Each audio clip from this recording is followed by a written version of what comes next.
Good evening, ladies and gentlemen. My name's Glenn Dixon. I'm the Director of Sport here at King's High School. Just a couple of housekeeping matters. In the event of a fire, heaven forbid, please make your way to either one of the exits on each side of the building. There'll also be a supper provided at the end in the library at the conclusion of our ceremony, so get in there and fill your boots in there. Mr. Conrad's put on a good spread. To Mr. Young, our special guest, staff, parents and our outstanding young men, welcome to our annual celebration of King's Lions sport here at King's High School. I'm glad you've chosen to join us tonight for what promises to be an outstanding evening. To Mr. Young, thank you for giving us your time, sir. As a well-respected, admired athlete and coach and mentor, we are delighted to have you joining us this evening to share in this celebration and to share with us some of your experiences and insights in both life and sport. Naturally enough, the focus of tonight is on our young men. Gentlemen, I know you will enjoy the recognition you receive tonight, and deservedly so, as it is warranted and hard-earned. Each student's success is a combination of his effort, talent and support from many other interested and invested parties in his life. Much of the support comes from home and from those who have given selflessly of their time, energy and expertise to coach. Gentlemen, please join me in acknowledging the contribution and support of both the coaches and family members, some of whom are here tonight, who have been instrumental in your success.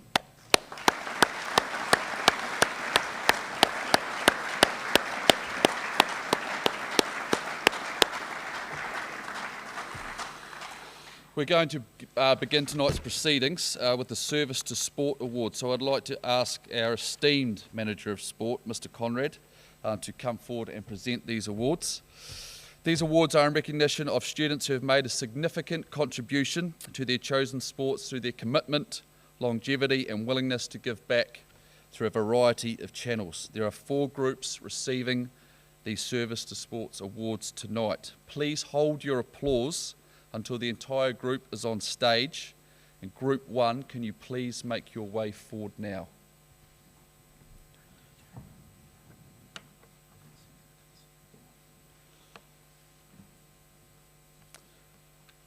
Basketball, we have Adam Dunlop, leadership. Gazi Kanafani, junior coaching. Xavier Masaki, junior coaching. Justin Talalima Wineti, leadership and refereeing. Cricket, we have Jack Soul, junior coaching and mentoring.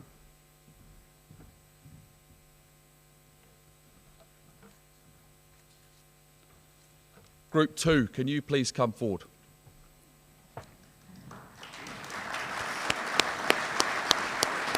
Rocky Allen's here. Yeah, they're not suited.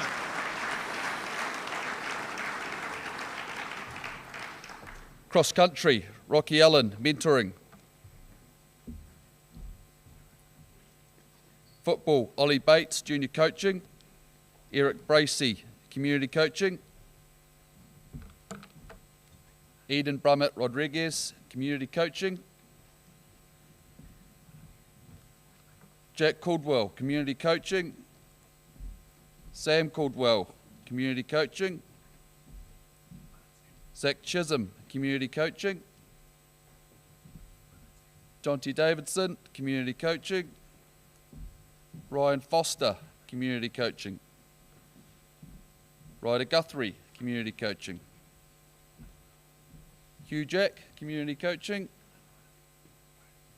Finn Jones, community coaching. Quinn Meir, community coaching. Sean McCabe, community coaching. Danny Moore, community coaching. Ben Wood, community coaching. Thank you, gentlemen.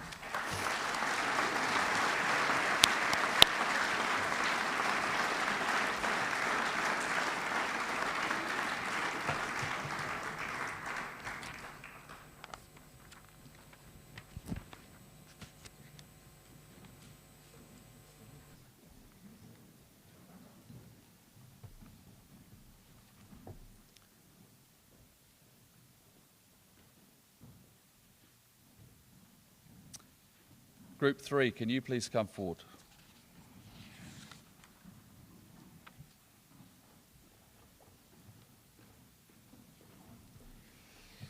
Starting off with hockey, Marley Bennett, junior coaching. Small ball rifle shooting, Fletcher Hall, coaching and mentoring. Softball, Corbin Tuwaira, coaching and mentoring. And Hemi Tokona, coaching and mentoring. Touch, we have Joel Cook, coaching and refereeing. Jackson Harvey, coaching and refereeing. Kai Kuni, coaching and refereeing. Isaac Kramers, coaching and refereeing. And Jackson Moihu, coaching and refereeing. Thank you, gentlemen.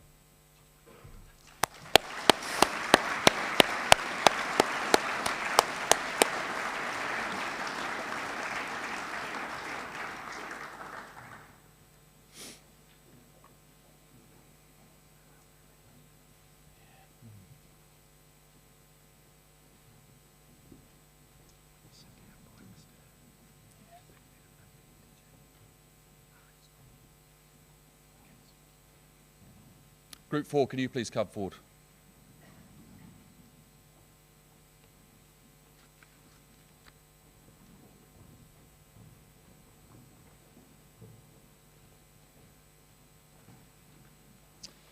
Volleyball, we have Charlie Jackson in coaching and refereeing. Tom Severn, coaching and refereeing. Tavita Tui, coaching and refereeing.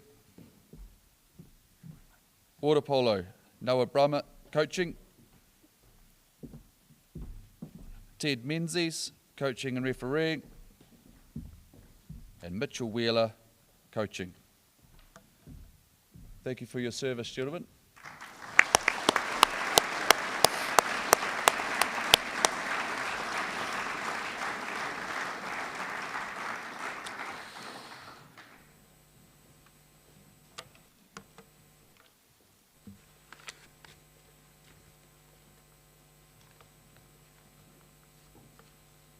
I'd now like to formally introduce our guest of honour this evening, Mr. Richard Young. Mr. Young has been described as a world-class performance creator and has 30 years' experience in high-performance sport. Richard's deep knowledge of people and performance has made him a highly sought-after speaker, mentor, and strategist. He has experience across 10 Olympic cycles, across most roles as an athlete, a coach, a leader, and a researcher. He has won international gold medals, coached world champions, and created medal-winning programs for 3 countries across innovation, research, learning, and leadership. Previously, Mr. Young had multiple roles with High Performance Sport New Zealand, preparing them for the Tokyo and Beijing Olympics. He has also founded the National Cycling Training and Development Centre in Calgary, Canada. Mr. Young also has a PhD in medical science and is focused on uncovering the key differences between medalists and non-medalists, their coaches, technical staff, leaders, and the systems that they are in. Ladies and gentlemen, please welcome our guest of honour this evening, Mr. Richard Young.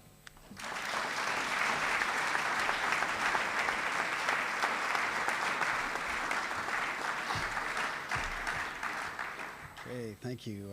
Thank you very much. Thanks for the introduction. Thanks for the invitation. Glad Mr. MacGyver, staff, athletes, coaches, referees, and parents. It takes a huge group to create high performance. That's for sure. There are no solo winners out there. We can prove that to you. And you probably know that from your own work. No one can do this alone. We've got my family and I have a strong connection to Kings. And my young son is Leo. He is in year 9. And my older son graduated 2 years ago, Ollie. He's at Canterbury and probably logged on now. Hey, Ollie. And my two daughters join in with Mr. Kodike and Mr. White for breakfast runs in the morning. They're both at Queen's. And my wife used to teach here, Donna Young. She was here for a short bit and then heartbreakingly passed away from a stroke 2 years ago.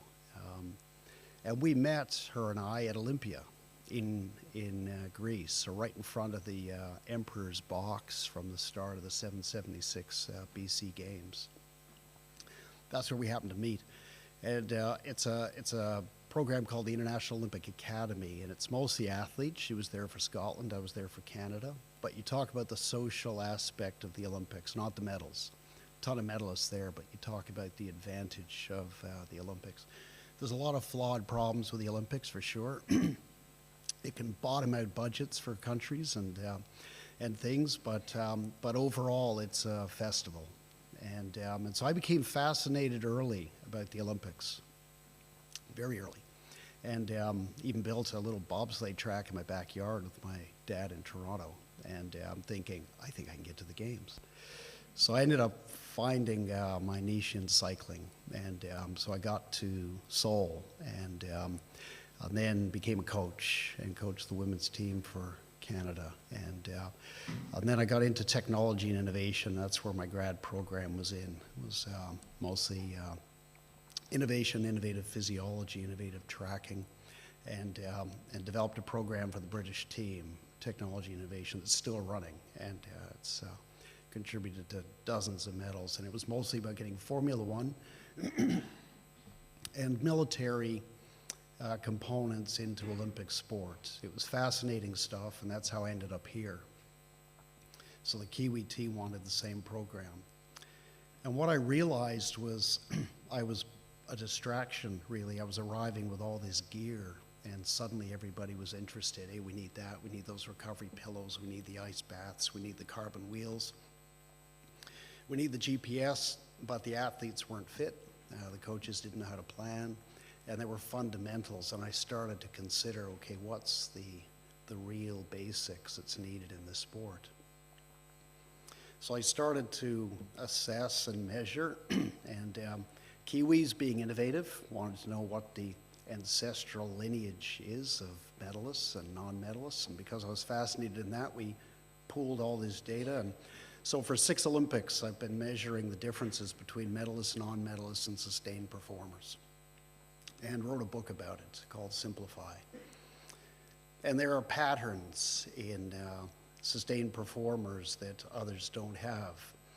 And so I want to run a little experiment with you here. So for instance, we've got a Lego bridge, structured Lego bridge with 3 legs on one side and 4 on the other. So it's out of balance, and we have to balance it. So in front of us, we got a box of colorful Lego pieces. Some look very strong, some look different, some are carbon, and we can do what we want to balance this bridge. So just raise your hand if you're going to add blocks to the bridge. Who's going to add? Okay. And you've got a choice of unlimited. There could be certain blocks in there that are really going to make a difference. So, and who's going to subtract? Who's going to pull a block off? Okay. And the others are the non-voters. So there's a difference between the sustained performers. So we asked a question repeatedly over Olympic Games. And we noticed in all the reviews, the experts in front of us, the athlete or the coach, pardon me, the experts in front of us, and we don't ask them, what would you do next? So it's mostly about a report and someone trying to understand completely a past that's gone and a past that they weren't at. And that's the problem with most of the debriefs in sports. So when we ask the questions, what would you do next? We ask keep, start, stop. And 5% of the population out of over 2,000 athletes were repeat medalists, and they owned 80% of the stops. So out of everything that everybody was doing, most of it was an ad.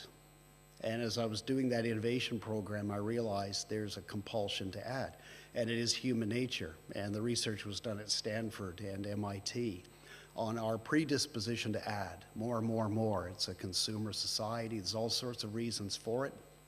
How we survived is more, do more, get better. High performance looks like do more, get better, and it has to be, but then there's something fundamental underneath, and it's like a game of Jenga. So, has anybody here played Jenga? Right on. Awesome game. When you add the blocks, you notice what you're like. People are chatting, and you're adding and adding and adding and adding, and oh yeah, and then telling stories, and no one's really paying attention to the tower until it's time to start removing the blocks, and then it's silence. People are checking and looking over top, and so if I pull this one off and you pull that one, and I pull, now you're starting to think 2 and 3 moves ahead. That's system thinking. So if we're adding, we're not in the system game. And like James Clear said, he wrote Atomic Habits, we don't rise to the level of our goals, we fall to the level of our systems. And a system is people, places, and things in your orbit, in your environment. They all contribute to performance. Your home life, your family, everything contributes to performance. So this whole ecosystem, all of us here have contributed to all these awesome athletes and winners and support people here. It's a network. And when we're in system thinking, we can start to identify parts that are wasting time and parts that are contributing. And in high performance, you don't have a lot of time. A biological clock is ticking. You may have 4 to 8 years, and that's it, and you're out. For Olympics, that's the life cycle. And you've got a clock of a date and a time and a place that you have to be ready for. So it turned out that the sustained performers were system thinkers. And when we pointed this out to them, they said, oh yeah, that's true, that is how I operate, but they didn't know that. And they didn't feel they were trained at that at the beginning. So one piece for all the athletes here is just to think about that. Treat this like a bit of a Jenga game. What could you reduce from what you're doing? Even if it's a thought experiment, it gets you thinking about how stuff interconnects. There's too much going on. We don't have enough time to experiment with everything. You really have to be a system thinker to sustain performance. So, and sustained performance is repeat winning. That's the real fascination of this. How do you sustain it? And how do you develop the kind of leadership and the type of mana you need to do that anywhere, at home, at work, when you've left sport? The other part is something called anti-fragility. And you may have heard of that. It was a term from Nassim Taleb. He wrote a book about that. There are 3 parts to how you adapt to things. So there's robust, resilient, anti-fragile. So resilient means you'll take the hit, you'll probably go down like a recovery, like an injury from rugby. You see all the hits as a recovery, and then you hope to come back to the same level. That's resilient. Robust is you'll take a hit and you'll wobble a bit, but you won't even break. So like a tree, rooted strongly in the ground during the gale from the southerly, they're not getting stronger, they're just not breaking. And many sports and many performers are built for those two. So they're looking at life like that. The sustained performers see life differently, and it's called anti-fragility, where you get better with stress. You get better with what happens to you. You learn, move, step forward, and grow. And anti-fragility is like a bone. So if you're bedridden, your bones weaken, and you need to move. So we're born to move, and a bone gets stronger with stress. And that's like life. And the sustained performers, they prove to us over and over how they deal with things. They can respond to whatever happens to them and respond in a way that they grow, they develop, they move forward. And so like Mahi Drysdale, he was a rower for New Zealand, multi-gold medalist, world champion, and he went to Beijing, and he won a bronze because he got sick. And the reporter put the mic in front of him and said, oh, Mahi, that's a bummer, a bronze, and you were past champion and world record holder, and what are you gonna do next time to prevent getting sick? And he said, I can't help that. I'm gonna train harder so I can win when I'm sick. And that's anti-fragility. And the top performers are like that. So that's what they've noticed at the end. So I wanted to offer those two pieces for you. We're going to get on with the celebration now for an awesome year, an awesome performance, the support, the coaches, the leaders, the team, the staff, and you parents as well. You have a key role to play in this. And hopefully those 2 points about what people realized at the end can help you at the beginning. Pleasure to be here, and we'll get on with the show.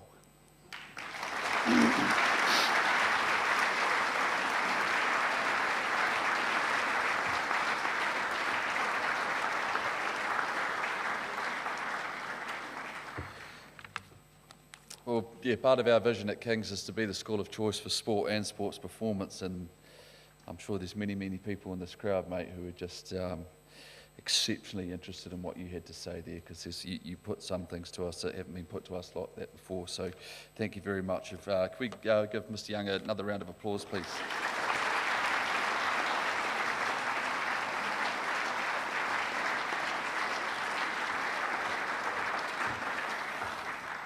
I'm going to pass over to our rector now, Mr. McIver, to present the first team trophy and cup winners.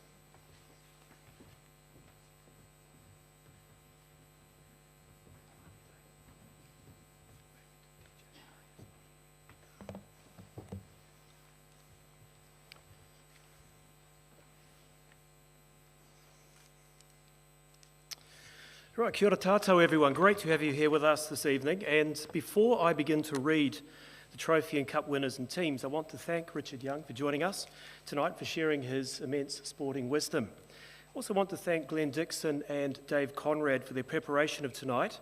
A lot of work and effort's gone into this, but also for their leadership of our sport in 2023, as we've gone from strength to strength in our sport as a school. And also, again, a thank you to all the staff and all the parents and all the supporters who got out there to make our sport happen this year. So can we put our hands together one more time, please, in appreciation.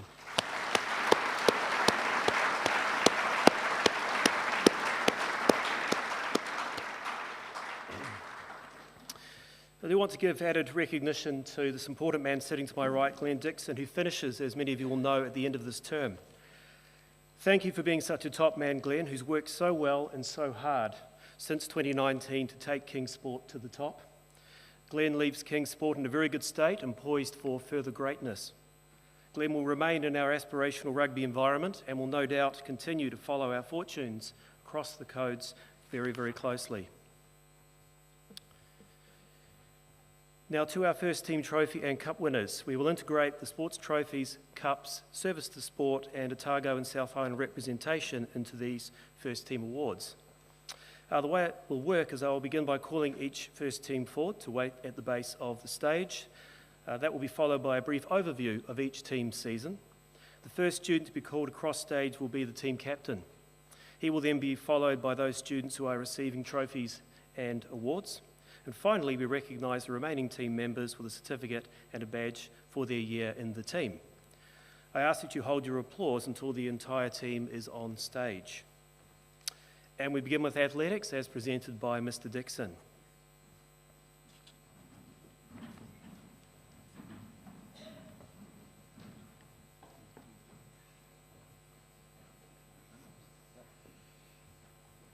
The Kings athletic team had slightly more opportunities this season than last year.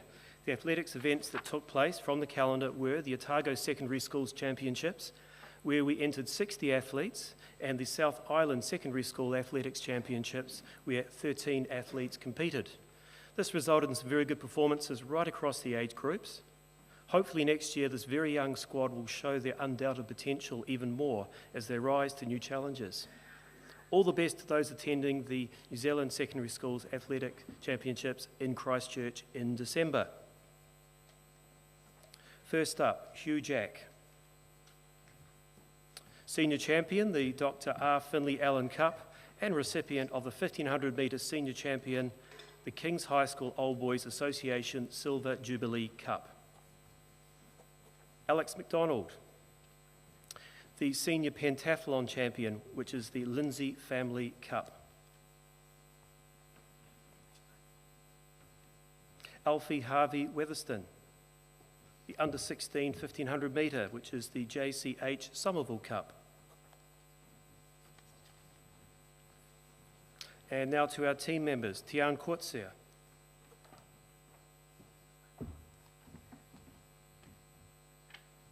Josh Crowley.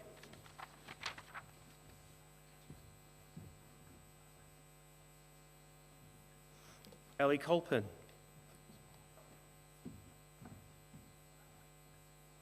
Dan Callagher.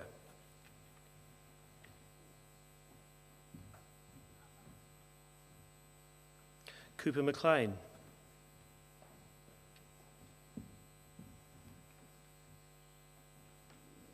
Jeremy Mantiga.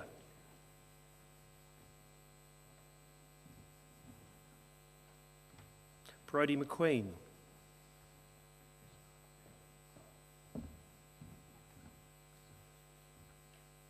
Jake Walsh.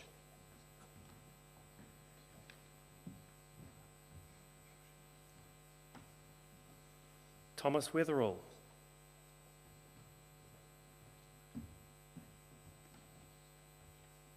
And Austin Young.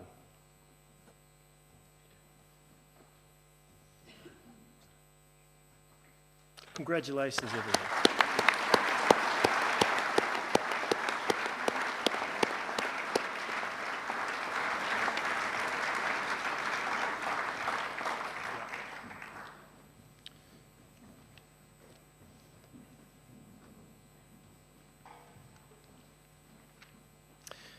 Now we move to badminton, also presented by Mr. Dixon on behalf of Narayan Shastri.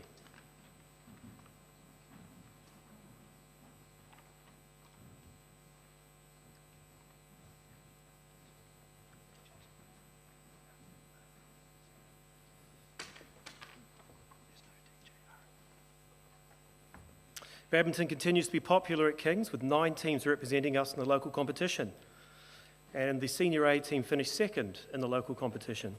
We managed to get 2 inter-schools this year, beating Waitaki boys and losing to Otago boys. The team also managed to finish a creditable third in the South Island Secondary Schools tournament in June. We thank old boy Narayan Shastri for his time and patience with him undertaking the role of coach for the season. We'd like to thank those boys leaving for their many efforts over the years in representing Kings in our badminton competitions. All the best of luck for the future.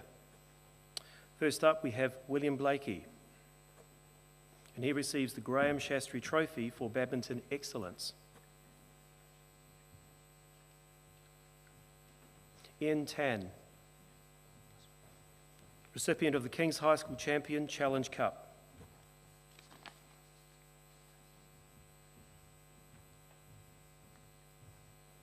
And Nick Chollam.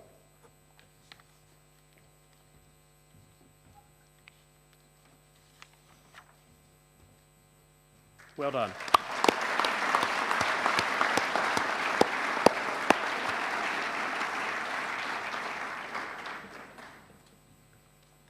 Basketball, presented by Mr. Sullivan.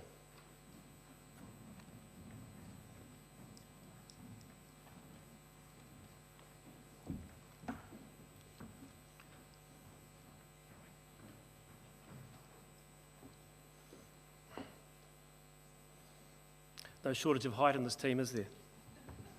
The seniors' first basketball had an admirable season, hitting their target of making the top 4 in Otago. 2023 was a rebuilding year for the basketball team, having lost a number of key players from 2022. They only had 1 Year 13 player in captain Adam Dunlop, with the rest of the team being Year 12, 11 and 3 Year 10s. The key for 2023 was building for the future while still giving it everything in the present. In another tough Otago Premier competition, we managed to beat every team we should have, and competitive games were enjoyed against Waitaki boys and John McGlashan. All of the players gained confidence and built on their own skill set under the tutelage of Coach Alf Arledge and assistant coach and old boy Lockie Cameron. The team would like to say thank you to Sandy Wallace for making sure that there was always everything was needed and we were ready to go as the team's manager. The lessons learned and team chemistry built in 2023 will set the team up to hit the ground running next season. Adam Dunlop will be a big loss, with his passion and intensity for every game unwavering. Wish him all the very best in his future basketball endeavours. First up is Adam Dunlop. He receives the trophy for the greatest contribution to the first basketball team, also known as the Glenn Denham Cup.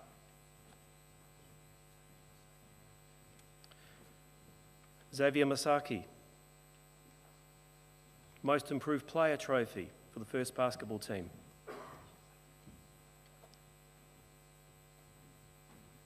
Jackson Schroeder, Defensive Player of the Year, the Hayden Allen Trophy.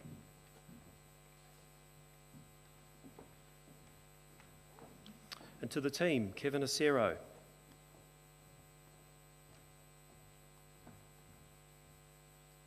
Finn Api,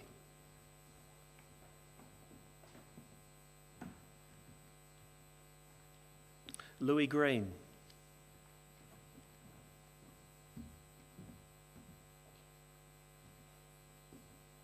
Ghazi Kanafani,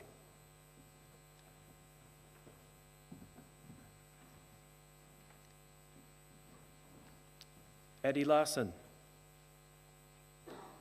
Tom Severn,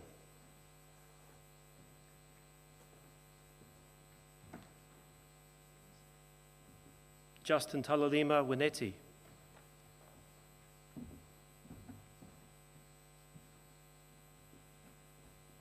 Lafa Tofiga,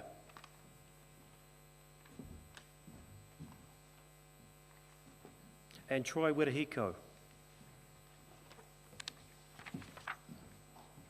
Congratulations.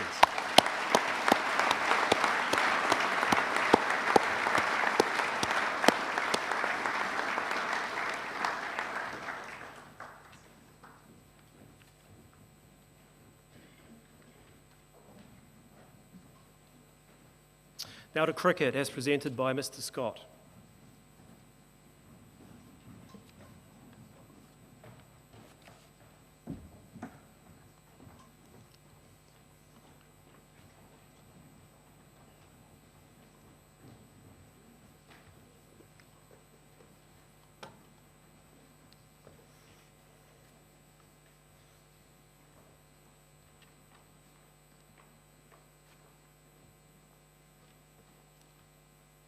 The season was very much a rebuilding year for the Kings First 11 cricket team.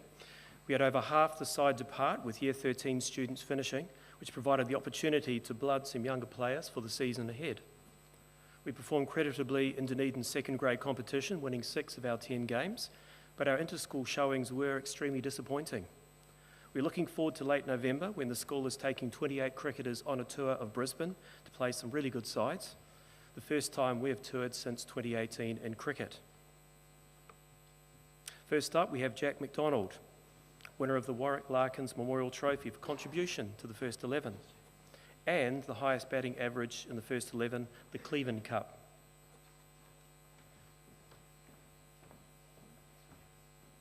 Tyler McCleary, the Dunedin Cricket Club Cup for proficiency and improvement in bowling and fielding.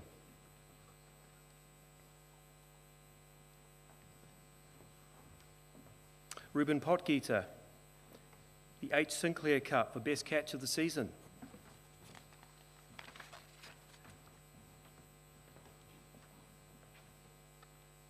Jack Soul, the Albion Cricket Club Cup for service to Kings High School cricket.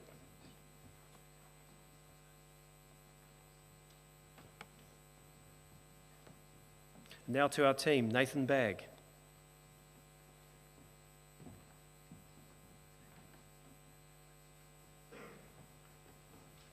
Alex Burley.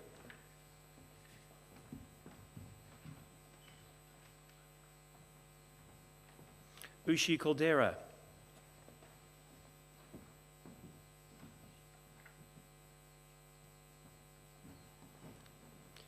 Cam Harris.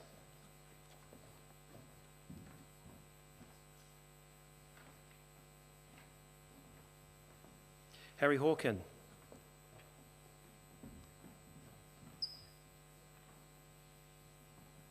Charlie Heller.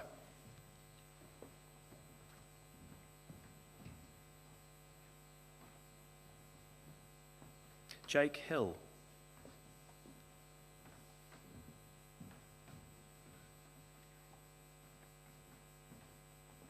Tom Houston.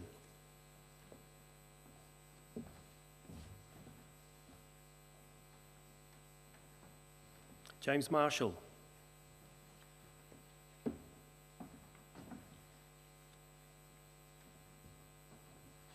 Luke Murray.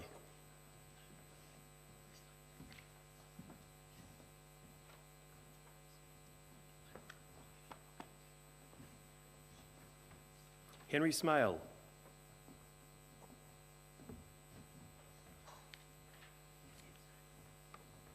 Carter Smith.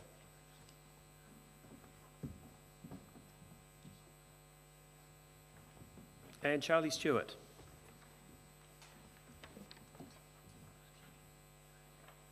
Congratulations.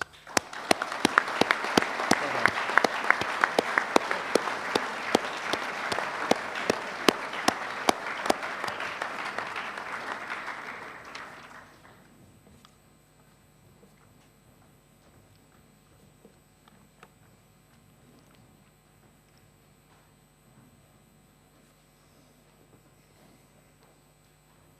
Cross country, as presented by Mr. White.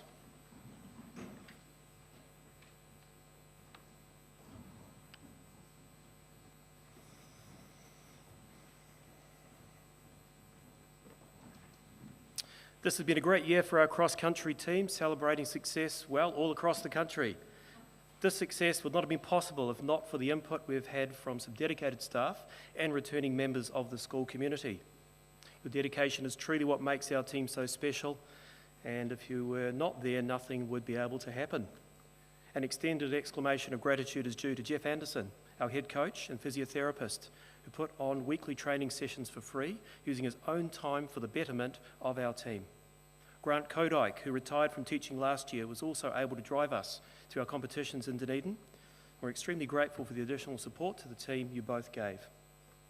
A highlight this season was the return of cross-country being a part of the King's Interschool Otago Boys. This event was last held over 20 years ago. It was a close race where the placing of the first 5 boys from each school were tallied up to a very close victory of 30 points to 31 in favour of Kings. First of 2 co-captains to come forward, Rocky Allen. He wins the A.M. Cooper Cup for keenness and enthusiasm in cross-country. Alex McDonald, a rather capable co-captain.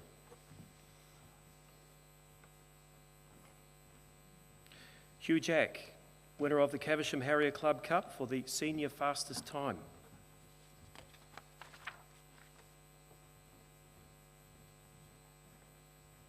Joshua Scott, the Civil Service Harrier Cup for the intermediate fastest time. And Alfie Weatherston Harvey.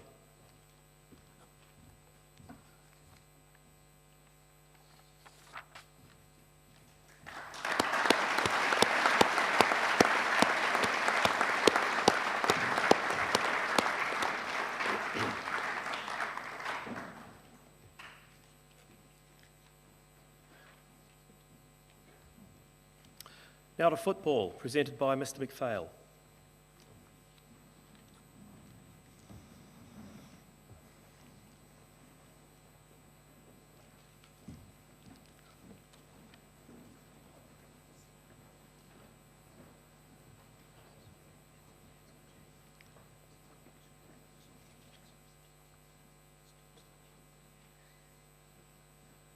Overall, 2023 was another very successful year for football at Kings. In the local Otago Secondary Schools competitions, we entered 3 teams in the senior grades and 4 teams in the junior grades. The junior first 11 finished 3rd in the junior premier grade, while the senior first 11 won the senior premier grade for the first time in 4 years. Thank you to the OSSSA for working throughout the season to ensure that there was a great competition for all secondary school footballers in Dunedin. Having our teams compete as strongly as they do, as well as the depth of players, is a good indication of the strength of football at Kings and a reflection of the quality coaching and managing staff that support the sport. The Football Performance Program continues to develop players who choose to opt in, and this shows in their skills on the field. All of our players show good sportsmanship and a dedication to representing the school proudly and to the best of their ability. The pinnacle of the year was Winter Tournament Week, where the junior first 11 Senior second 11 and senior first 11 competed. The junior first 11 applied themselves well, securing a fourth place finish. The senior second 11 competed in the Linwood tournament in Dunedin. As the only second 11 in the tournament, a very credible 10th placed finish was a testament to their hard work, commitment and development of the boys throughout the season. And the senior first 11 travelled to Christchurch to compete in the Lotto Premier Boys National Tournament. The team won 3 of its 7 games and finished 23rd out of 32 teams, a result that the boys should be proud of given the quality of the teams that they played over the course of the week. We start with Jack Caldwell, captain, winner of the Ray Watts Trophy and the Kings High School MVP, the Collings Family Cup.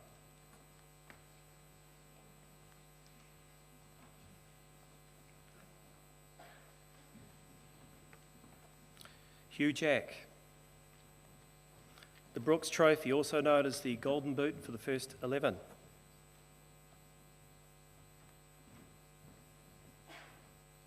Ben Wood, the Bremner Trophy for service and sportsmanship.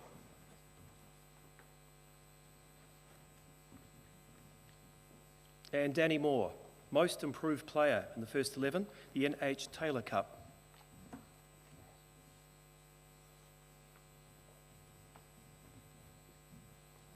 To our other players now, Eric Bracey,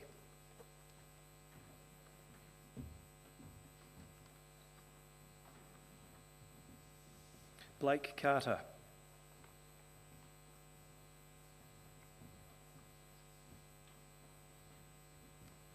Trent Chalmers,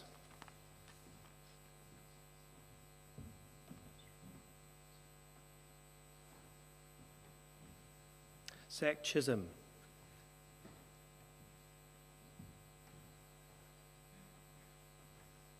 Jonty Davidson,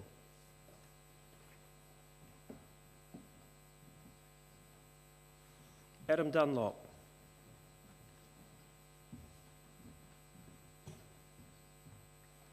Ryan Foster,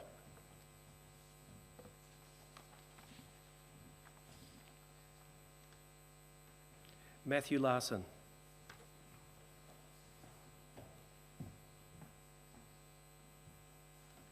Quinn Mayer,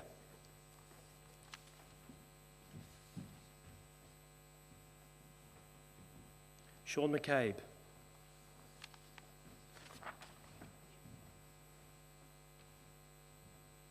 Sam Mitchell,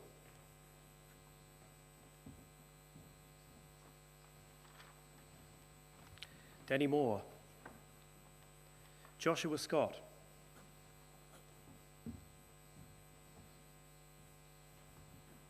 and Paddy Terrell.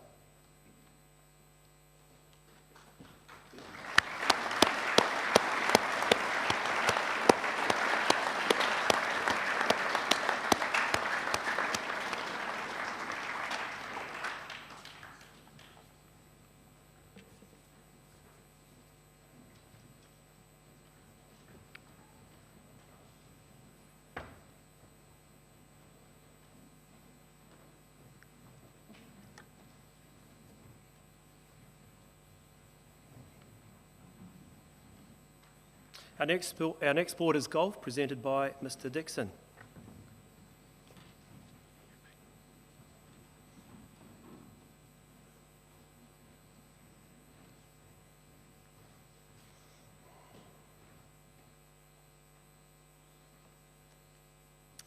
Unfortunately, the 2023 golf year for Kings was a very brief one, with only the one inter-school against Otago Boys High School being played. And the team was much stronger than previous years, so it would have loved to be tested against some other strong schools. The Otago Boys High Inter-School was held at the Otago Golf Club, and we dominated from the start. In the first group, Josh and Luke both started well and maintained their leads throughout the match.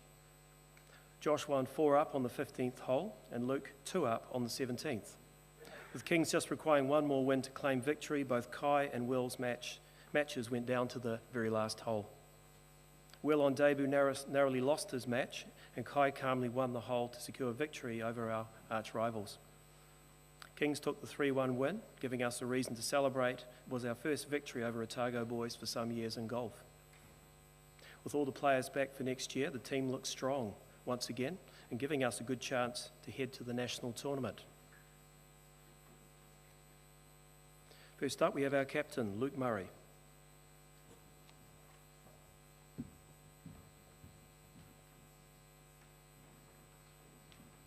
Kai Connie, Golf Championship medal, the King's High School overall champion.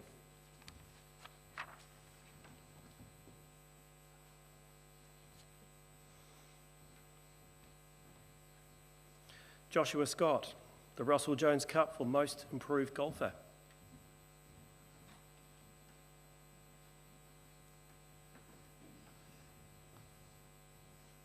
And Will Summers.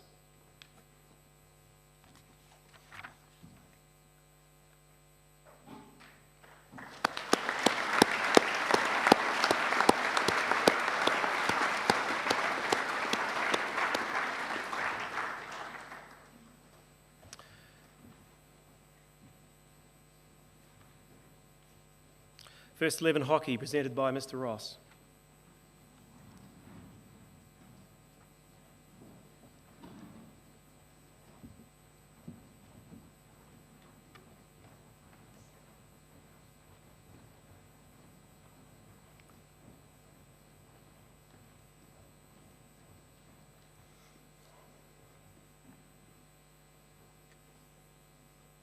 King's first 11 started 2023 having lost some key players from the previous year. Conveniently, with Joe French captaining and the addition of some young talent, there was great potential. We started the season with some decent results, but we're not playing cohesively as a team. However, with great coaching from Dave Ross throughout the season, we learned to trust each other and focus on making passes to each other to work the way up the field. Results against the tougher teams did improve much, but we were playing much stronger as a unit later in the season and finished third in the Dunedin competition. Coming into the tournament, the goal was to win and have the team qualify for the Rankin Cup. Finishing third meant the team did not qualify for the Rankin Cup, but it was a much better result than the previous year and a good send-off to the Year 13 boys in the squad.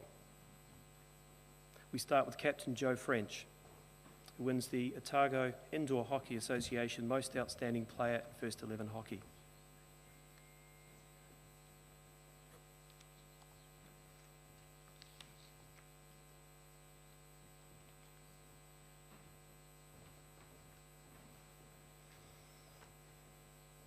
Max Holgate, Most Improved First 11 Hockey Player, the H.L. Hobson Cup.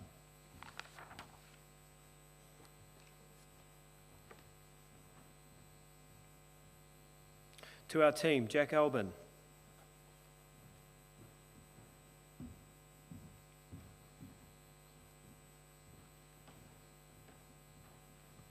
Marley Bennett.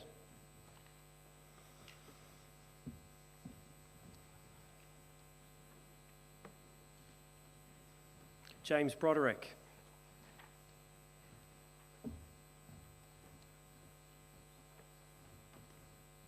Michael Broderick.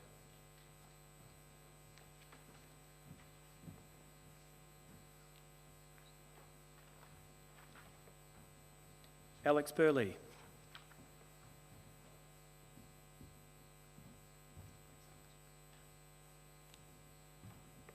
Ted Cottle. Alex McDonald.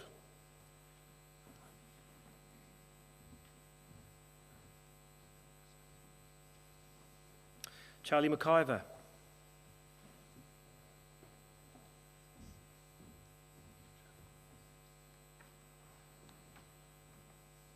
Gabe Scott.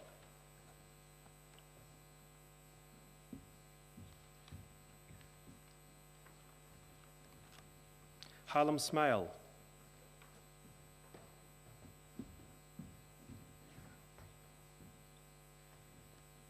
Declan Villuin.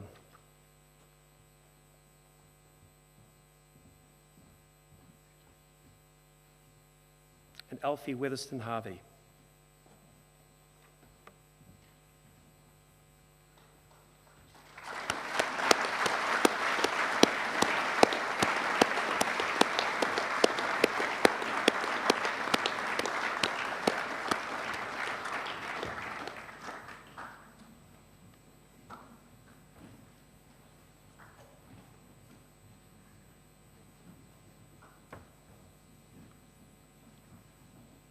Rugby, presented by Niall Gregg.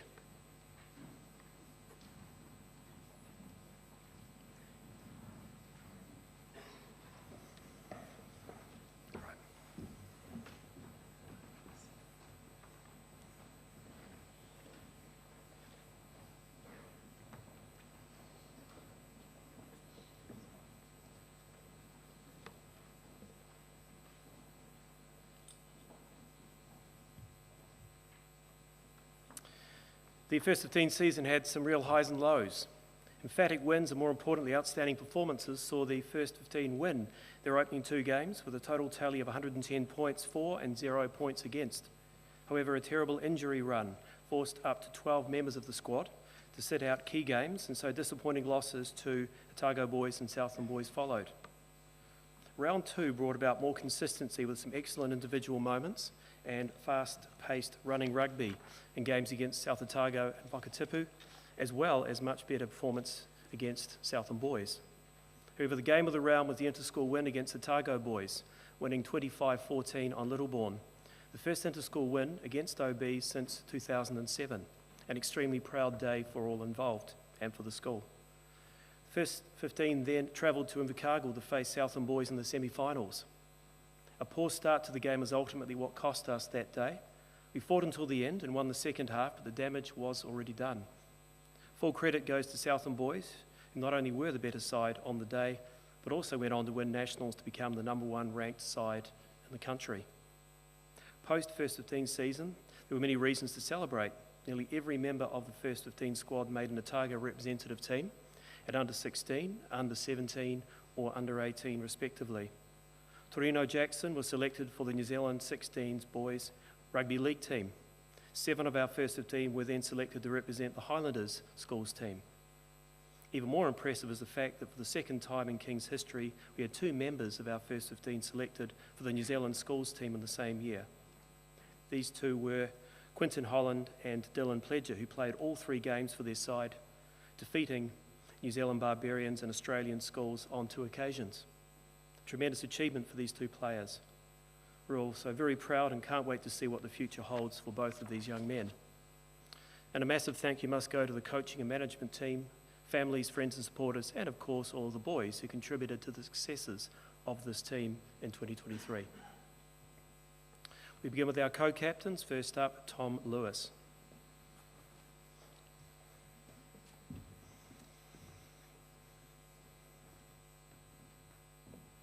Dylan Pledger, winner of the A.J. Barron Excellence in Rugby Medal.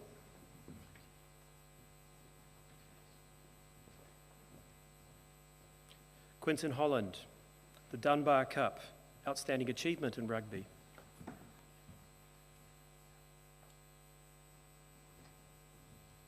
Samuel McCormick, the Donald Trophy, the greatest contribution to the first 15.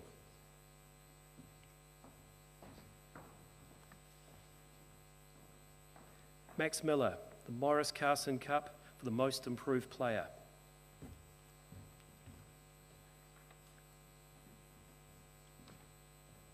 Torino Jackson, most promising first 15 player, the Patterson Cup.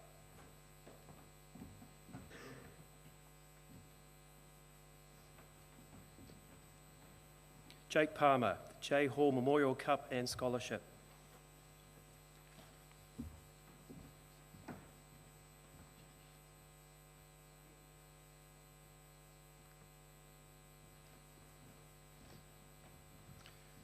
To the rest of our team, Nico Boylan.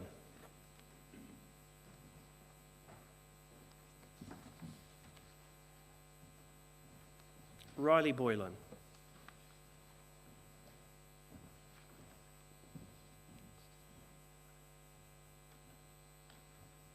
Joel Cook.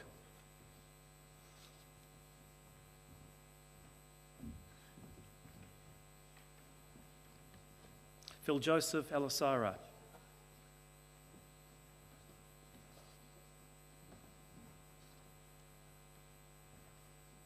Jackson Harvey.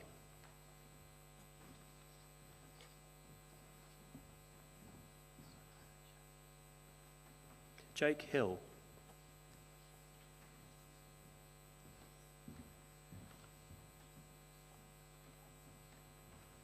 Henry Hunter.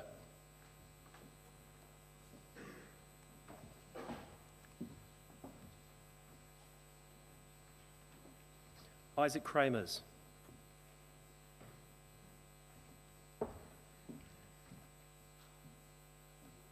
Taufa Makanisi.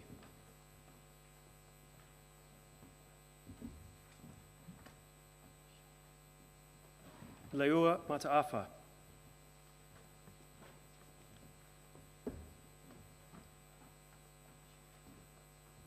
Montel Panisi.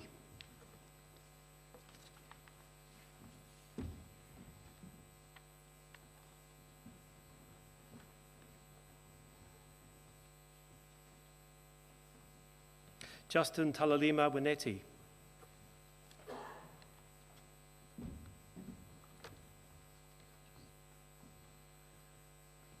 Salusi Timaka. Jeremiah Tuhanga Vatupu.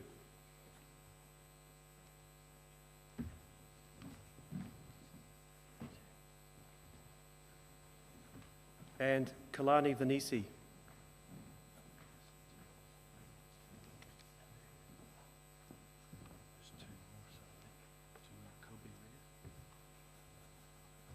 Kobe Ria.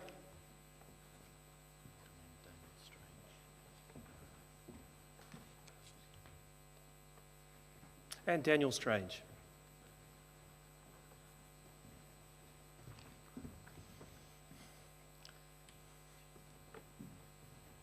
Well done, boys.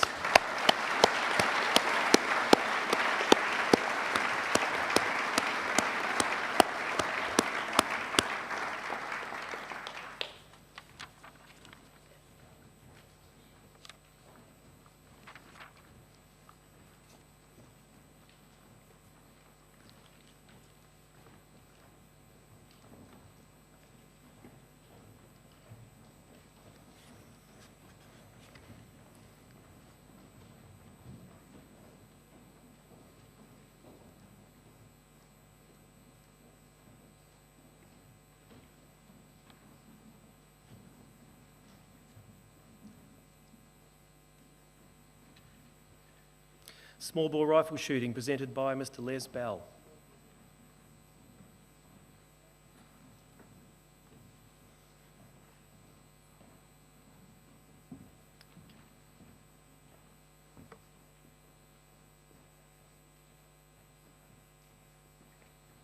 Growing once again from the junior level, small bore is developing some real talent and capability in its ranks, boding well for its future development in Kings for 2024 and beyond. This year has also seen a steady guest interest from international students who in their home countries have little opportunity for such an experience. Students from Germany, Hong Kong, China and Taiwan have all enjoyed the opportunity to participate in the club's friendly and easy atmosphere and some of the best facilities for such a club in the Lower South Island. Captained by the steady experience of Year 13 Fletcher Hall, the Kings first team conquered in interschools against Waitaki Boys High School in the only away match up of the season, and against the strong team of experienced senior shooters, Kings returned victorious, with Tyler Kerr winning top individual score. On home ground, the team also went on to beat Southland Boys High School in the second interschool of this season. The final competition against the Otago Boys unfortunately had to be cancelled, as for other sports, because of industrial action. Between the interschools, Fletcher was also awarded this year's Top Marksman Award, and Tyler the Most Improved Marksman. Fletcher now also competes beyond the school in the open section for the East Otago Club in the Inter-Island South versus North competition. Performances in Triple S, secondary school shooting, and rankings in national competition still featured well this year, with our team coming in for a reputable 6th place nationally. First up, Captain Fletcher Hall, Best Marksman, the Reed Logging Trophy.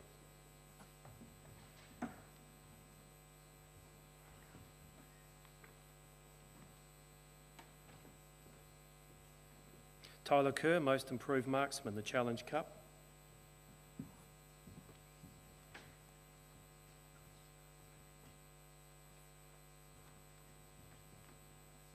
And Howard Tin.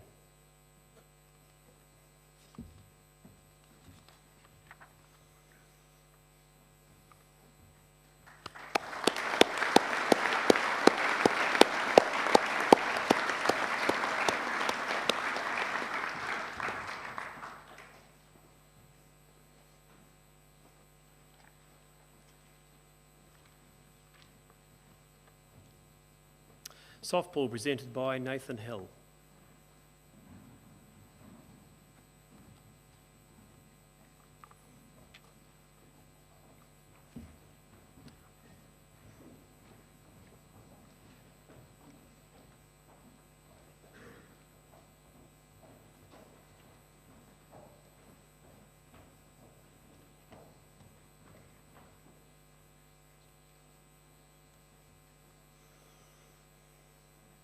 The 2022-23 season for the Kings softball team was full of new challenges and goals.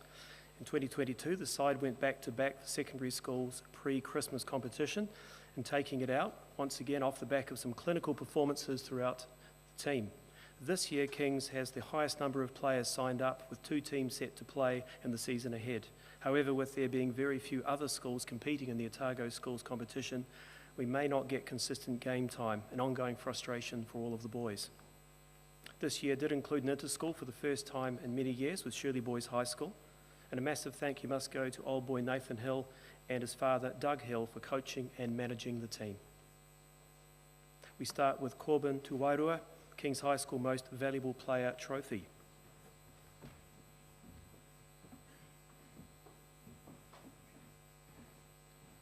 Followed by Troy Brinkley.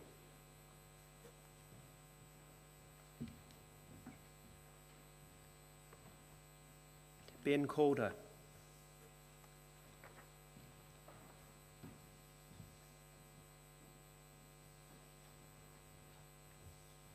Aaron Hill.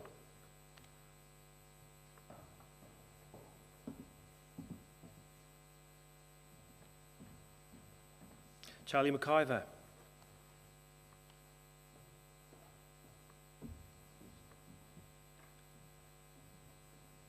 Zane Varakati Gray.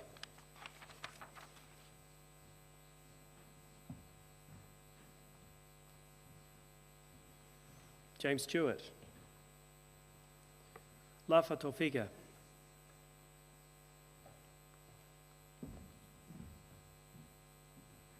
Hemi Tokana.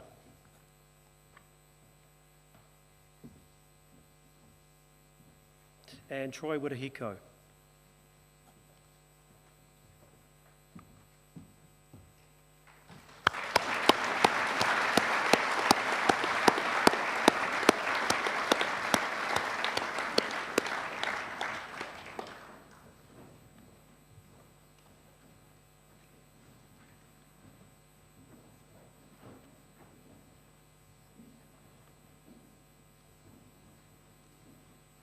Surfing, Mr. Eade, please come forward.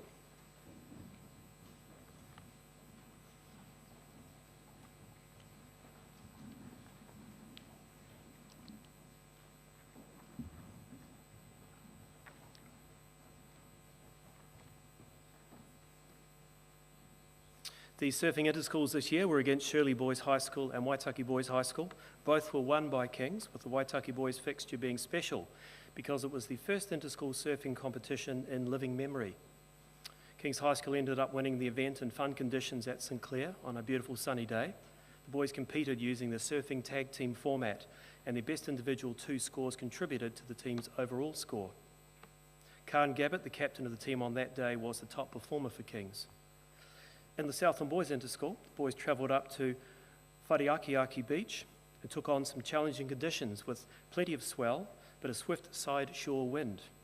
Kings had a win thanks to a standout performance from natural footer Lewis Murphy. The Kings surfers selected in the Otago Southland Scholastics High School's team to compete in Gisborne at the Nationals were Keo Morrison, Jack Higgins, Flynn Dewey and Lewis Murphy. Lewis Murphy, the standout performer, finishing 4th overall in the under-16 grade nationally. And we begin with Lewis, winner of the Most Outstanding School Surfer. Please come forward.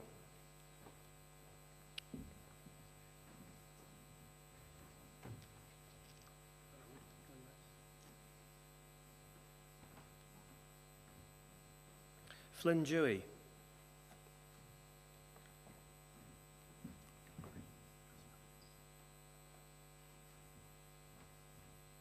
Keo Morrison.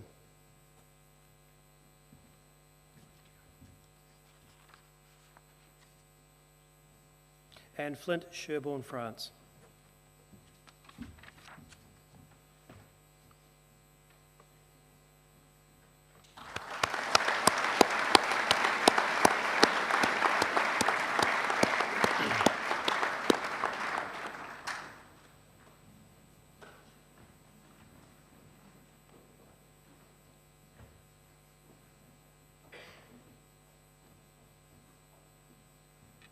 Touch, presented by Mr. Connie.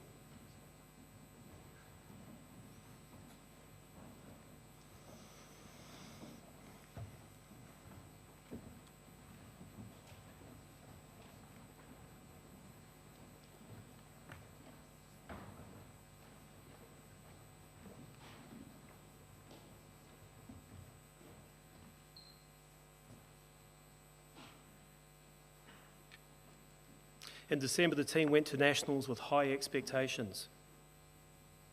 Kings finished in top position for their section. The team went on to a grand final against local rivals, which the team ended up falling short in a nail-biting extra-time drop-off finish, finishing second in New Zealand.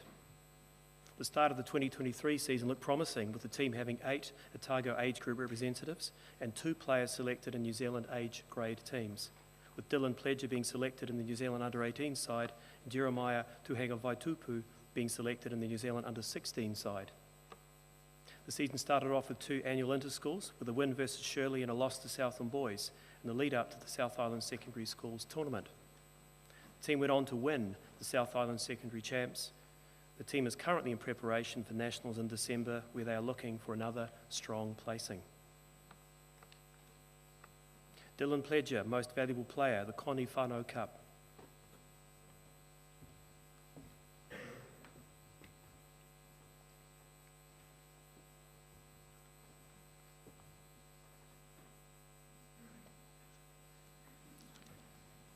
It's the big one. Joel Cook, Player of the Year, the school trophy.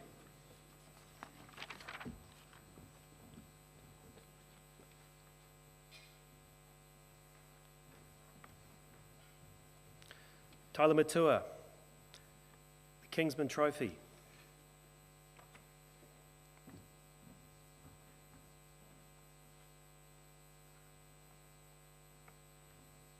And Angus McGregor, the King's First Touch Rookie of the Year and the Otago Touch Referees Association Award for Sportsmanship.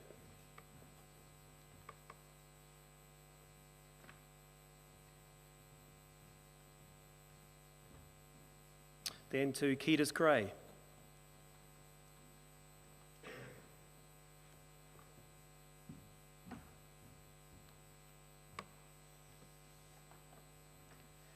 Jackson Harvey.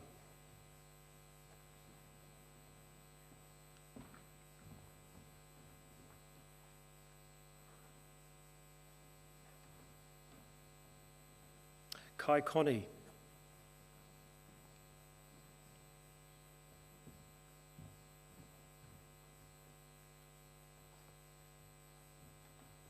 Isaac Kramers.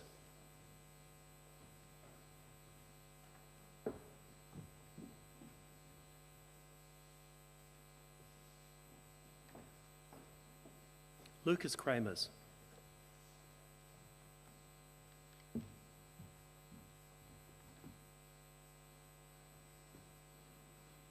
Jackson Moahu.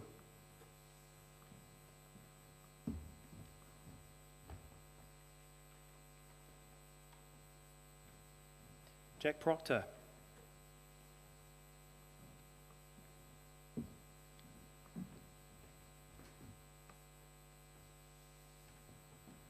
Henry Smale.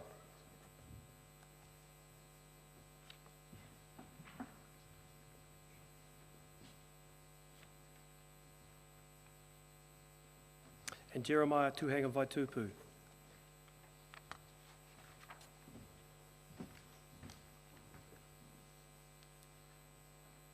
Well done.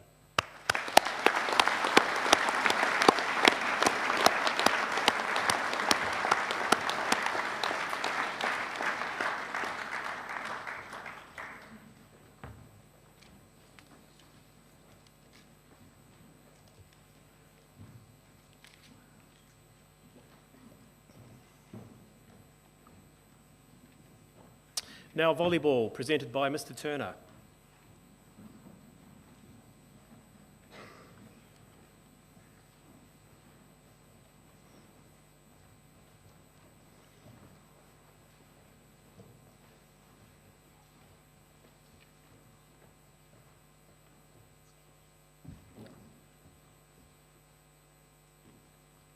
The The Kings Lions Senior A volleyball squad travelled to Palmerston North in March to compete in the secondary schools volleyball nationals. We found ourselves in a rebuilding phase with only 1 Year 13 player, Leua Mataafa, and 3 Year 12 players, Tom Severn, Charlie Jackson, and Tavita Tui. The rest of the team was made up of Year 11 students. This year we also had a coach debut at the Nationals, Mr. Chase Iti. Chase is one of the unsung heroes of Kings High School volleyball. He's an old boy of the school who gives back in a major way. Volleyball at Kings will be significantly weaker without Chase and the work he's done with the athletes coming through the program. The tournament personnel was rounded out by the very experienced Mr. Gary Turner as tournament manager. We played 9, won 8, and came 5th in Division 2. Due to a complicated system of seedings, we were unable to play in Division 1, and therefore winning Division 2 was our goal. The team also competed at the mainland tournament before going to nationals and finished 4th, which was a marvellous effort, losing the deciding game in a 5-set thriller.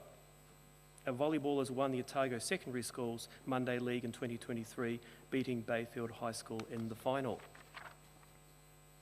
We begin with captain Charlie Jackson, most improved player, the Peter Gilchrist Cup, and commitment and services to volleyball, the Campbell Family Cup.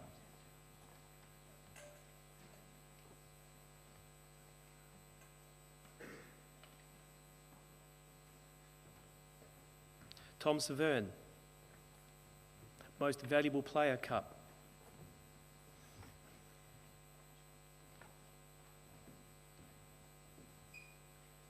Now the team, Finn Api.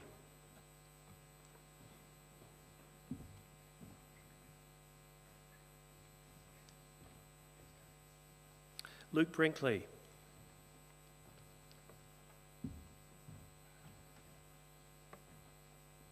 Torino Jackson.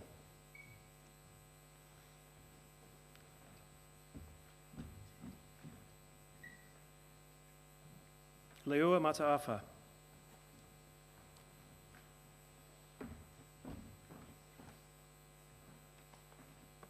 Justin Talalima Benetti.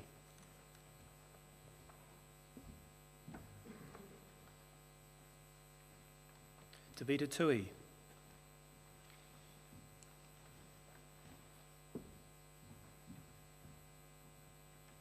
Jeremiah Tuhanga Vaitupu.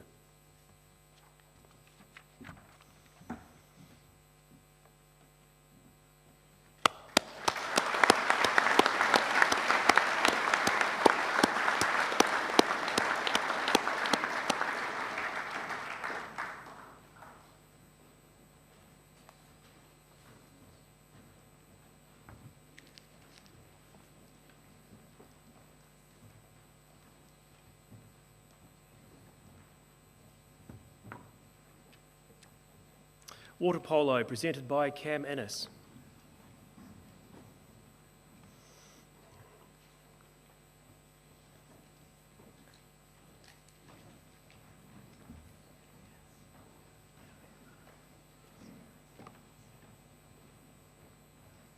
How are you?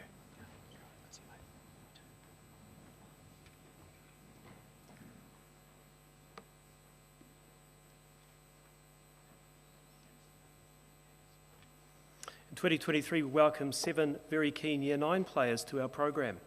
This meant we were able to field 2 strong teams in the Dunedin Secondary Schools competition. Not only this, but we've secured the expertise of former Kingsman Cam Innes, a student here from 2014 to 18, as our coach.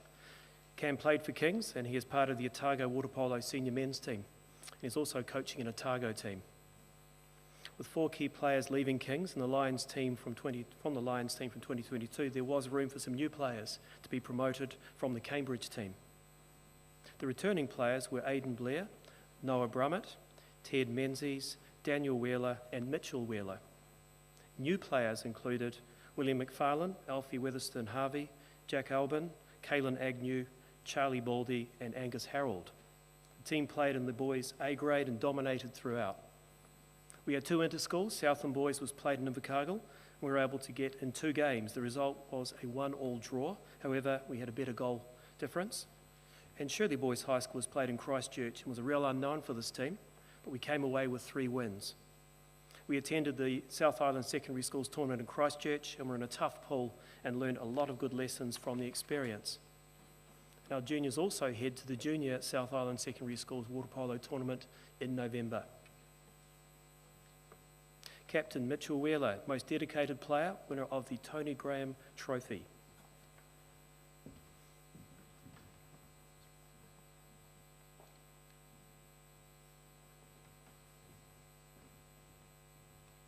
Ted Menzies, the Borley Family Trophy for services to water polo.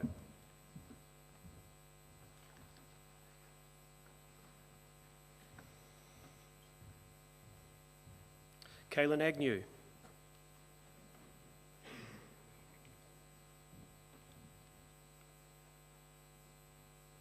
Jack Albin.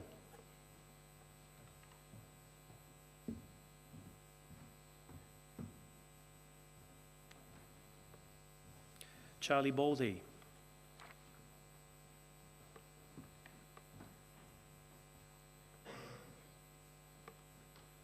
Aidan Blair.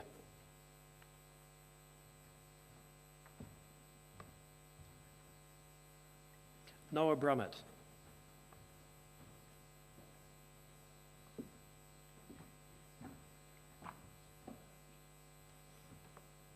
Angus Harold.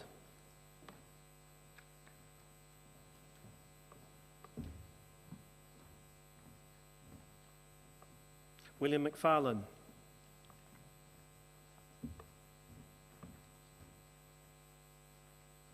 And Alfie Weatherston Harvey.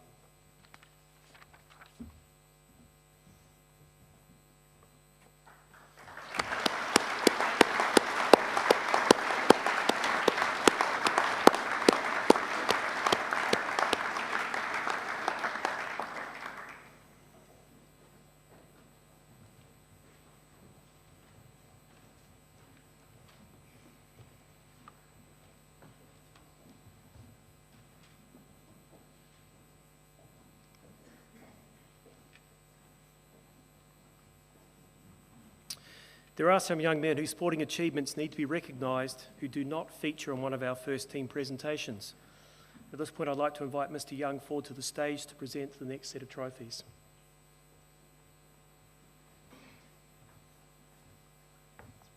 Starting with Thomas Clark.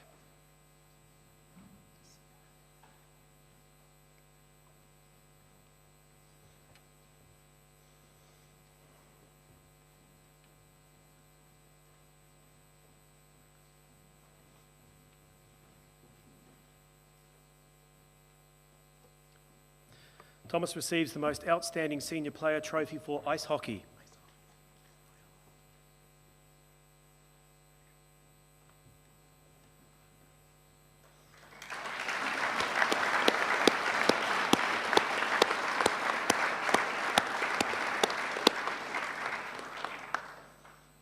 Alex McKeever, the King's High School Rower of the Year, the Morrison Blade.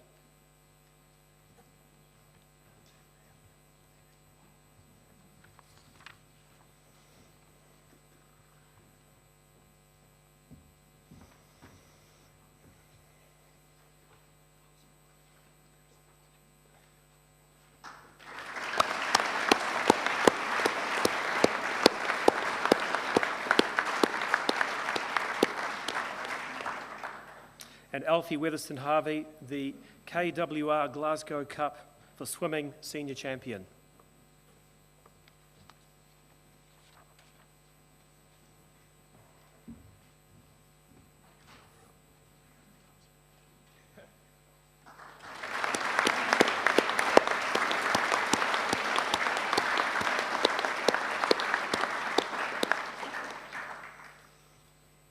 Now to our New Zealand representatives. The greatest honour that can be extended to a person competing in their sport of choice is to be selected for a New Zealand side or to win a New Zealand title. There are 7 young men who have received or achieved this accolade this year. And I would ask that our New Zealand representatives and title holders join us on stage. Please applaud each student as he makes his way onto the stage, where they will remain as a group.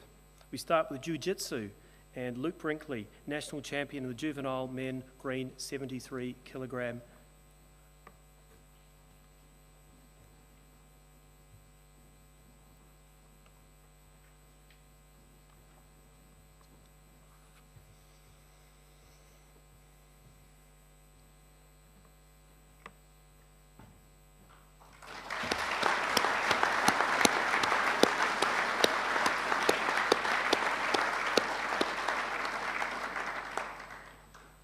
Vincent Laban, netball, the New Zealand men's invitational netball team.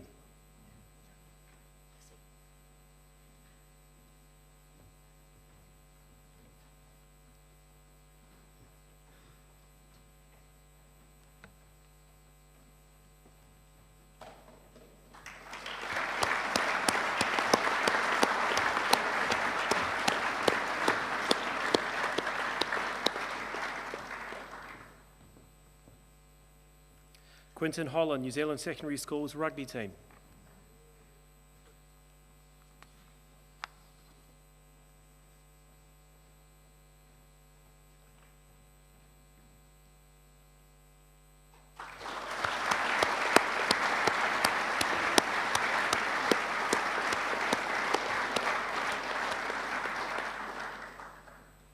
Dylan Pledger, New Zealand Secondary Schools rugby team and New Zealand Under-18 touch team.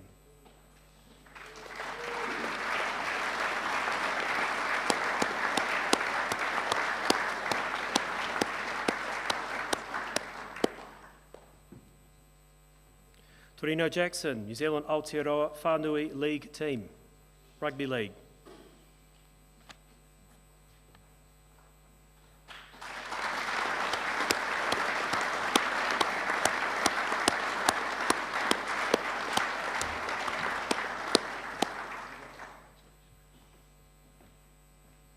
Jeremiah Tuhenga Vaitupu, the New Zealand Under-16 touch team.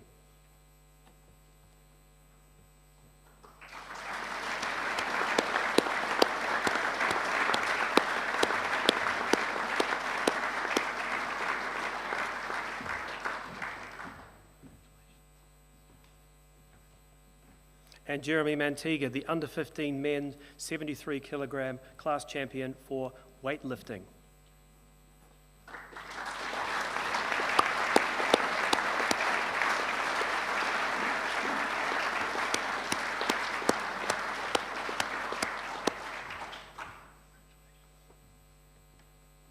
Congratulations, boys. Well done.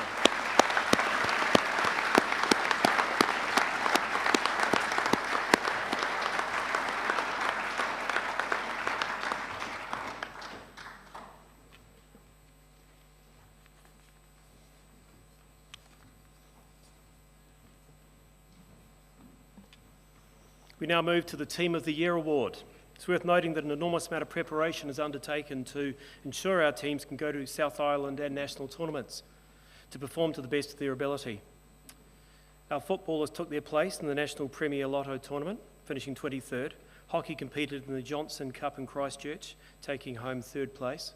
Our first volleyball team finished 5th in Division 2 of the national tournament, only losing 1 game. And our Kings Lions water polo team also competed in the South Island tournament, which was a building experience for this young group. However, the Team of the Year for 2023 has been clear to select due to the gravity of its achievement. I'll ask the captain to join me on stage, where I will read a slightly longer overview of that team season than the one we heard earlier tonight.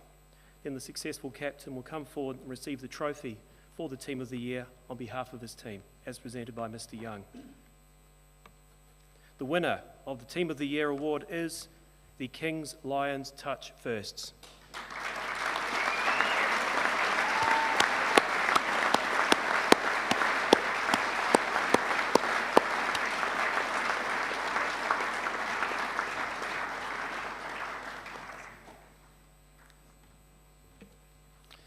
In December 2022, the team went to nationals with high expectations, and on the first day they went through their pool unbeaten with strong wins over St John's College, Tauranga Boys and Rosemary College. This put the team in good stead heading into day 2. Day 2, the team was placed in the pool of death, with all 4 teams having a previous ranking of top 5 in the country from the last nationals. The top 2 finish would guarantee a semi and top 4 in the country. Kings finished in top position of this section, beating previous winners Rotorua Boys High and Palmerston North Boys High, and having 2 very tight games that ended in draws with Hamilton Boys and Westlake Boys. Heading into day 3 and the finals day of the tournament, we were drawn against Kelston Boys, not a team to be underestimated. The team went on to win a close one, 8-7, to move on to the grand final against our local rivals, Otago Boys. Our team ended up falling short in a nail-biting extra time drop-off, finishing 2nd in New Zealand. As mentioned earlier, the start of the 2023 season had a look of promise about it, with the team having 8 Otago age grade representatives and 2 New Zealand age grade players, with Dylan being selected in the New Zealand under-18 side and Jeremiah the under-16 side. The 2 annual interschools produced a win versus Shirley, a loss to Southland boys, and at South Island the team went through pool play with 2 wins and a loss to eventual finalist St Bede's. And on day 2 the team had a comprehensive win in their quarter-final, which led to a big semi-final against Christchurch boys, in which the boys ended up coming out with an 8-5 victory to set them up for a rematch to play St Bede's, who beat them the day before. Then after a tough, hard-fought battle, the team came out with a 6-5 victory to be crowned South Island champions.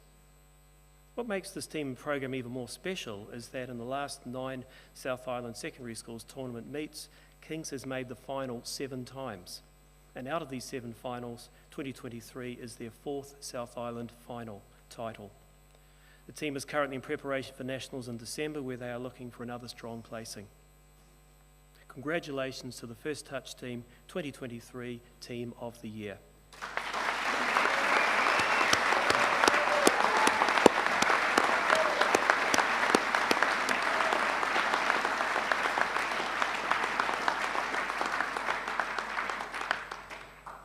Now to the highly esteemed Salter Trophy. The awarding of the Salter Trophy is the pinnacle of this year's proceedings. It is the award designated for the most outstanding senior, usually Year 13, sportsman in our school. It recognises excellence. It recognises talent. It celebrates commitment and dedication. It is greatly coveted, and the calibre of young men who have received it is quite exceptional. Tonight there are 2 finalists for the Salter Trophy. Each young man will receive recognition for his achievements by being awarded a small trophy, and his achievements will be read before the assembled group here this evening. The students are unaware of who the finalists are. I'll announce the 2 finalists and ask them to come up on stage to receive their recognition one at a time, then to take a seat to my right. And once the 2 finalists are seated, I'll hand the lectern over to our Director of Sport, Mr. Dixon, to make the announcement. Our 2 Salter Trophy finalists for 2023 are Quinton Holland and Dylan Pledger.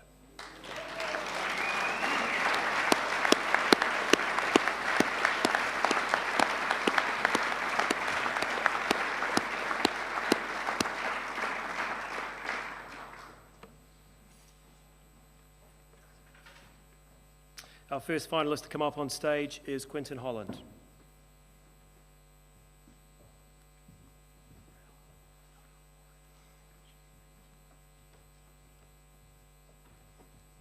Quinton made an immediate impact on both Kings and provincial rugby since his arrival last year.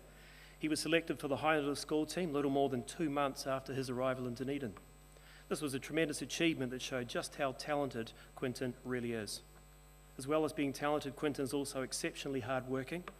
Quinton came back in peak physical condition and actually exceeded our coach's expectations when it came to his scores in the pre-season testing block.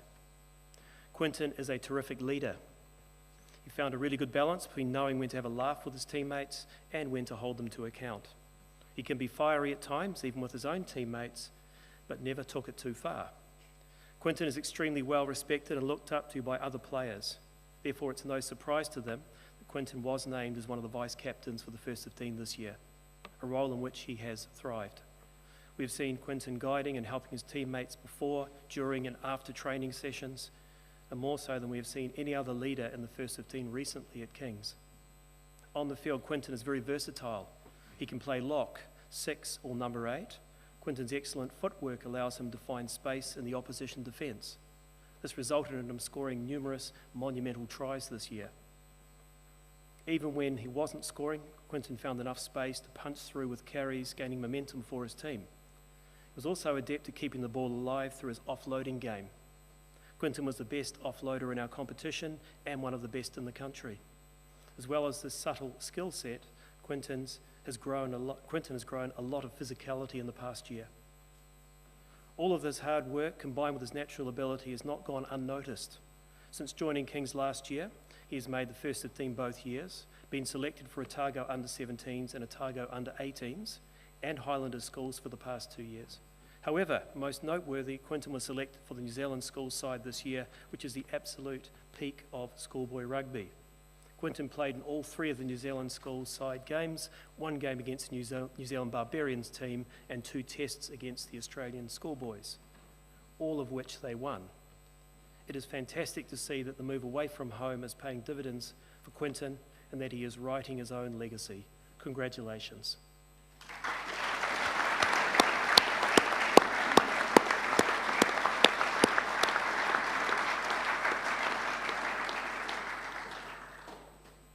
Dylan Pledger.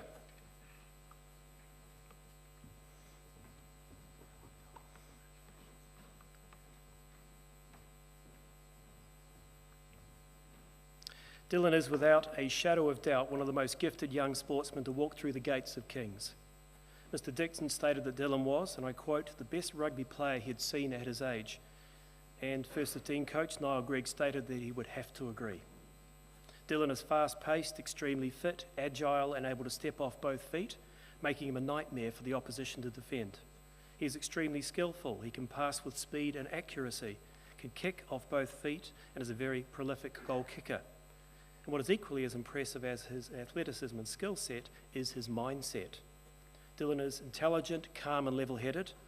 The opposition, the pressure, the expectation never seem to fluster him. He makes good decisions in pressurised moments. For these reasons, Dylan is looked up to by his teammates, both older and younger, making him a fantastic player and leader in the First 15. Dylan made the First 15 as a Year 11 student and finished as the top point scorer in the team in both his Year 11 and Year 12 years. We have no doubt he will have completed the triple this year had it not been for injury.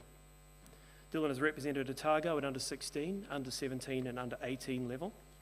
He has represented the Highlanders in both Year 12 and 13.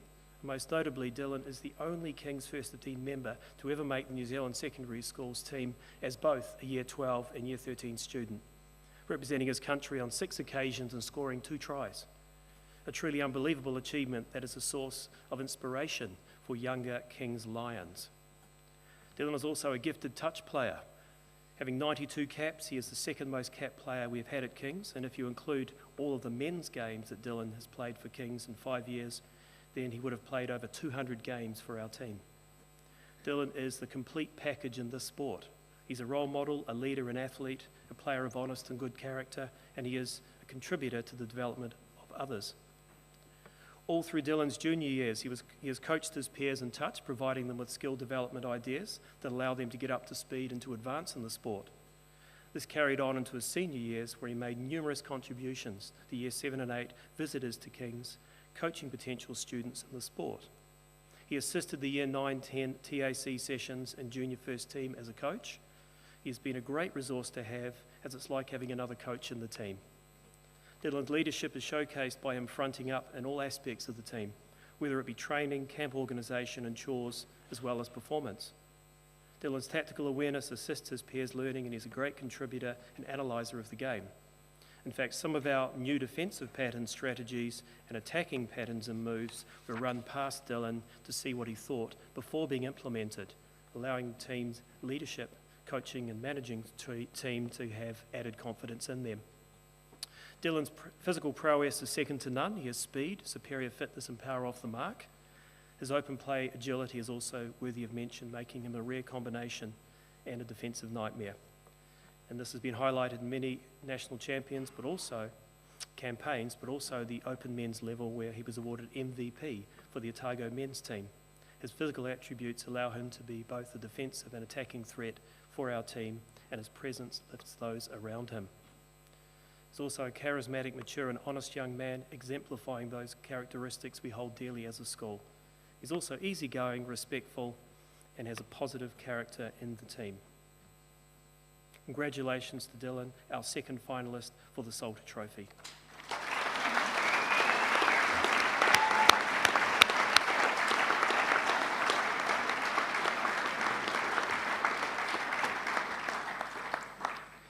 I now hand over to Glenn Dixon to announce the winner of the Salter Trophy.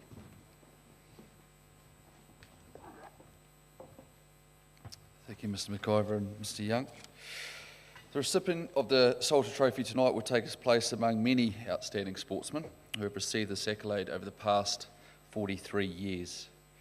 It is the highest sporting honour that King's High School can award, and the winner tonight will have his photo on display in the gymnasium for our community to see and celebrate for many years to come. So I'm not going to delay that any longer. Without further ado, the 2022 recipient of the Salter Trophy is a special envelope here. Drum roll. Your Salter Trophy winner for 2023 is Dylan Pledger.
Q, you probably had your work a bit cut out tonight, mate, to be honest, but I certainly don't want to detract. It's not often you make a New Zealand school rugby team and not win the Salters, so that achievement's pretty impressive. I did say Mr McIver's right, and I'm glad Noel that agrees with me, but and I'm glad that Craig, I can see Craig and Joe in the audience there, and I'm more than happy to say it again, but yeah, I'm exceptionally proud to be at King's High School when Dylan Pledger was at King's High School, because he is by far and away the best rugby player I've ever seen, and it's quite possible that he's the best sportsman at this stage I've ever seen. So it's quite remarkable that we all get to share in this with Dylan, mate, and I'm exceptionally proud of you. So well done on winning the Salter. In closing, I wish to thank all of you for being here tonight. Our vision for Kings Lions Sport is to be the school of choice for sport and sports performance. So gentlemen, mums and dads, caregivers and loved ones, your contribution towards our vision, both directly and indirectly, is much appreciated and valued. Thank you.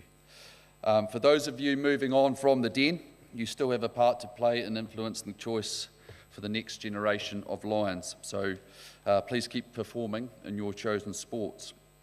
The strategic plan over the course of the next 3 years is to go from good to great. Great teams and great schools consistently perform at the highest levels and consistently encourage a higher engagement with any type of sport. The construction of our high performance centre, joined by innovative high performance programs in both the senior and junior school, as well as more expertise in staffing, other components, other how components of our revised strategy here at Kings. My thanks again to Mr McIver and Mr Young. My thanks again as well to Mr McIver and our board, our PTSA, Sports Council and all our coaches and management who are indeed the greatest asset of Kings Lions Sport, and I am exceptionally grateful as Director of Sport to have your support, so thank you to you all. Finally, to my right-hand man, Mr Conrad, the legend that is the old master, Mr Mitchell Colley, new addition to our sports department, who's been phenomenal. Mr Ross, thank you for your support, my friend. Mrs Wallace, Mrs Butler, and Mrs Addie Cropley, who have worked tirelessly to ensure that this night continues its tradition of success. So as I said at the start, and I'm sure you're pretty peckish and thirsty like myself, I now invite you all to join us for supper in the library. Have a wonderful rest of your evening, and thank you very much.